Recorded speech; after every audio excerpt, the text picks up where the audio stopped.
जी खजानवी जी के पास, आज उनसे जानते हैं। सर नमस्कार। नमस्कार।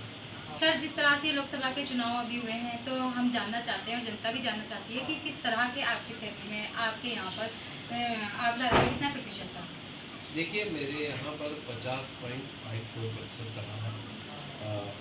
यानी कि 50% के लगभग मतदान हुआ है। और वोटर्स उस समय पे छुट्टी का भी दिन था, शादियाँ भी थी, और इसलिए जो है लोग जो सीनियर वोटर्स थे वो बाहर नहीं निकल पाए। तो सर, जिस तरह से मोदी जी का बड़ा दावा आया है कि 400 के पार सीटें जाएगी, क्या लगता है आपको बिल्कुल 400 के पार सीटें जाने वाली है? देखिए, माननीय मोदी जी हवा में नहीं कहते किसी भी बात को। वो ज़मीन की नब्ज़ को पकड़ते हुए, ज़मीन स्तर पर कार्यकर्ताओं की भावनाओं को देखते हुए, जन भावनाओं को देखते हुए इस तरह का बयान आदरणीय देश के प्रधानमंत्री ने दिया है, और हम उस बयान में खरे उतरेंगे। और 400 से अधिक सीटें भारतीय जनता पार्टी की पूरे देश के अंदर आएंगी, और उत्तराखंड की अगर हम बात करते हैं तो 500 सीटें भारतीय जनता पार्टी की झोली में जाएंगी। जिस तरह से 500 सीटें जाने वाली है, माननीय मोदी जी का भी ये नारा और दावा भी है कि हम 500 सीटें लेके जाएंगे, तो क्या लगता है वाकई में ऐसा होगा या आगे कुछ और होगा?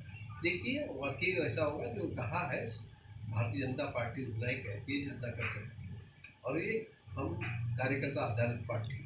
भारतीय जनता पार्टी का कार्यकर्ता जो है वो सजगता से काम करता है, और समय समय पर हमारा जो संगठन होता है हमको ट्रेन करते रहता है, और अपनी जिम्मेदारी को याद दिलाते रहता है। इसलिए भारतीय जनता पार्टी तब सोच समझ के कुछ बात को कहती है। इसलिए मैं दावे के साथ कह रहा हूँ कि जो देश के प्रधानमंत्री ने कहा है उसको हम पूरा करेंगे, और 400 से भी अधिक सीटें आएगी भारतीय जनता पार्टी की, एनडीए की। तो मुझे लगता है कि देश के प्रधानमंत्री आने वाले समय में आदरणीय मोदी जी। जिस तरह से अभी धामी जी ने एसएससी का बिल पारित किया है, तो क्या लगता है आपको कि किस तरह से क्या होगा? सम्मान नागरिक संहिता का जो बिल पास किया है वो एक अहम है। सबको एक तरह का शासन, एक तरह का प्रशासन, एक तरह की समस्याओं का समाधान, ये मैं अपने मुख्यमंत्री जी को बहुत बहुत बधाई देना चाहूँगा। और देश का ये पहला राज्य बन गया है, और ये इसका उदाहरण प्रस्तुत कर रहे हैं आदरणीय मुख्यमंत्री जी। जगह जगह पे जा रहे हैं इस समय, भारतीय जनता पार्टी के स्टार प्रचारक है, और अपनी बात को कह रहे हैं कि किस आधार पर हम लोगों ने यहाँ पे यूसीसी लागू किया, और अन्य प्रदेशों में भी लागू होगा। हमारे देश के जो हमारे गृह मंत्री हैं उन्होंने भी इस बात को कहा है कि जैसे ही हम सत्ता में आएंगे यूसीसी लागू करेंगे। जिस तरह से महारानी लक्ष्मी शाह को अभी सांसद का टिकट मिला है, तो क्या लगता है सर उनके आगे के विकास के कार्य कैसे होंगे? जैसे अभी जनता उन्हें मतलब नए चेहरे को देखती है, तो क्या लगता है? देखिए, नया चेहरा नहीं है उनका। वो उनके ससुर जी 8 बार सांसद रहे, और जो उनके ससुर थे उनकी माता राजमाता जी, वो 1 बार सांसद रही है, और 3 बार महारानी साहिबा सांसद रही, और चौथी बार अभी इस समय जीतने वाली है टिहरी लोकसभा से।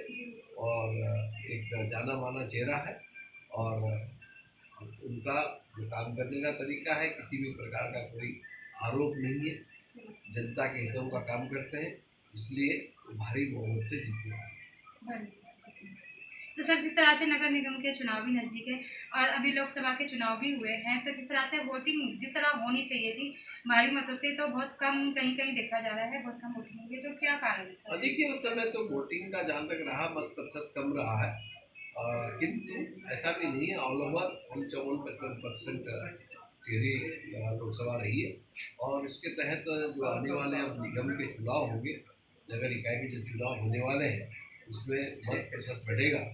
और उस समय स्थिति ये भी रही है कि जो हमारी पर्चियाँ जो बढ़नी चाहिए थी, जो बीएलओ के माध्यम से बढ़ती है पर्चियाँ, और पार्टी अपने माध्यम से पर्चियाँ बांटते हैं, उसमें भी हम पर्चियाँ बांटने में थोड़ा सा उतना उसमें हमको काफ़ी दिखानी चाहिए कि वो नहीं हो पाया, इसलिए भी थोड़ा सा दिक्कत आई है।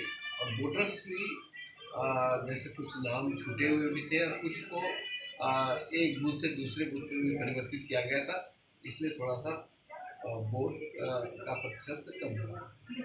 जिस तरह से 18 वर्ष के बच्चे पूरे होने जा रहे हैं, तो और नगर निगम के चुनाव भी नज़दीक है, तो क्या कहना चाहेंगे ऐसे बच्चों के लिए, किस तरह से मतदान करें और किस तरह से वोट दें? वो हमारे चैनल के माध्यम से सारी जनता को क्या संदेश देंगे? देखिए, जो नव मतदाता है उनको मैं इतना ही कहना चाहूँगा कि आप पहला वोट आपका होगा और राष्ट्र हित में होगा।